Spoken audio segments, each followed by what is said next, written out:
Do you need a plant that brings both bold color and hummingbirds to your garden?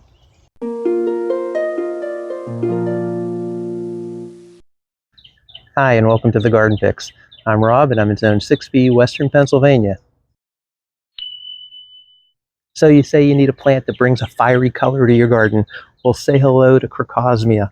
Crocosmia is known for its bright arching splays of color of red, orange, or yellow at the tips.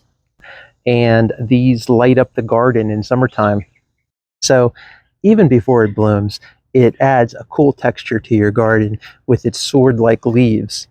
But then about midsummer, we get these amazing tips that come to life. These tubular flowers at the ends are magnets for hummingbirds because it's just a wonderful place for them to find their nectar. Crocosmia is sometimes referred to as Montbretia, and it's in the iris family. Now, most Crocosmia can reach up to 2 to 3 feet tall, and possibly even higher. Crocosmia hails from the grasslands of South Africa, which explains why it loves the sun so much. And it actually really loves dry soil too. However, you do got to get it established first. I have a patch that I'm sitting by right now because we're going to talk about this patch in a moment. But this is in full shade, and it is in rich soil, and it'll be fine in rich soil. That was a hummingbird is zipping along here. He wants to come over to the Crocosmia. I know he does. Anyway, like I was saying here, so with the leaves and the blooms, it does create kind of a tropical feel. Now, I am sitting in a place here that is in probably more shade than it is sun, and the Crocosmia is coming up here, and it is starting to flower. It's not doing as well as some of the Crocosmia that we have in bright, full sun. And this is also pretty rich soil. So you can pretty much plant this in any type of soil and it will grow once it's established. So it does seem to like well-drained, kind of dry soil though. So it is hardy in USDA zones 5 to 9. Well, one other thing that's pretty cool about Crocosmia is that it's pretty much rabbit resistant and deer resistant. So they've never touched our Crocosmia, and it just seems like it'd be something we can put anywhere if we want to. Now, the reason I'm sitting by this little patch here is you can see it is kind of overgrown here with Crocosmia, and that's because the way that it spreads through its corms underground, and they will multiply pretty rapidly. And that makes some people nervous, but it's actually very easy to care for these. So I'm just going to show you here. I could probably just pull some of this out to thin it out. I have it staked a little bit because it is so dense over here, and I don't want it to be that way. So I'm just going to thin some of this out. I'm going to reach in to the center, and I'm going to make sure I get a good grip. And I might be losing some of them, but I mean, look at how many I just pulled out here and all those corms.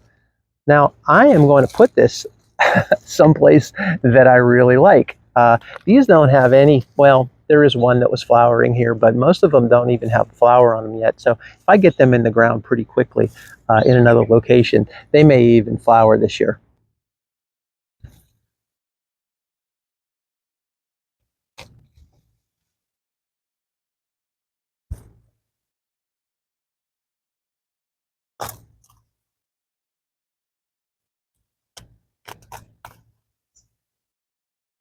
All right, the thinning of that out took literally about 5 minutes.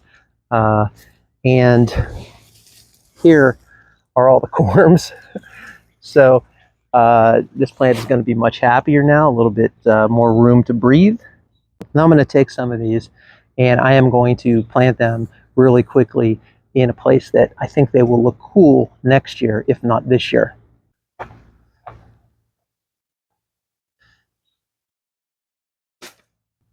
All right, now, so one of the places I want to put this is a flowering quince, and it gets a bit spindly after it's done flowering, and I thought that it would be nice to have some Crocosmia coming up in the middle of this and flowering in the summertime. So I am going to plant some in and around here.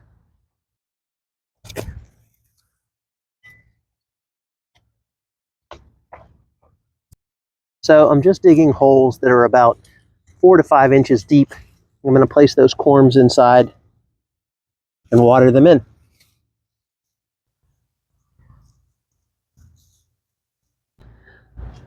Okay, so there you go. I've got them in 3 places around this quince, and I'm hopeful that next year that these will pop up and find the sunlight and grow tall enough, because they could get 3 feet, sometimes even more in height.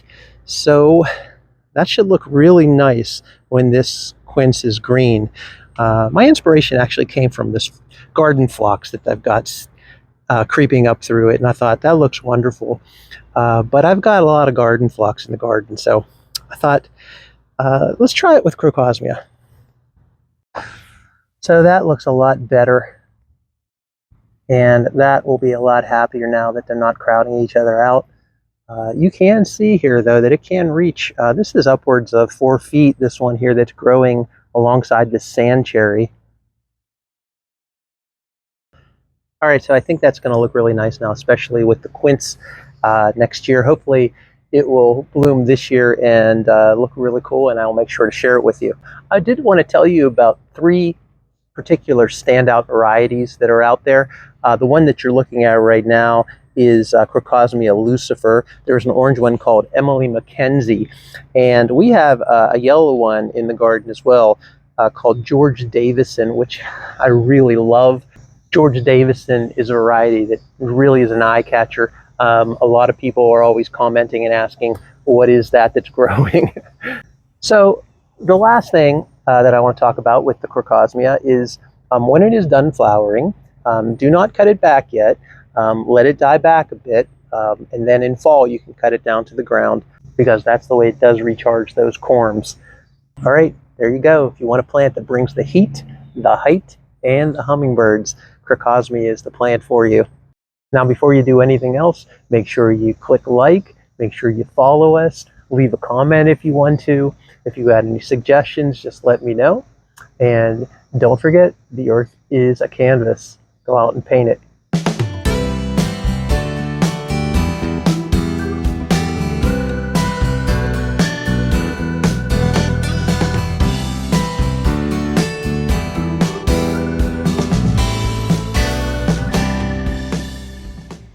All right, so there you go. You want a plant that brings the heat, the height, and the hummingbirds. All right, there you go. So if you want a plant that brings the heat, the height, and...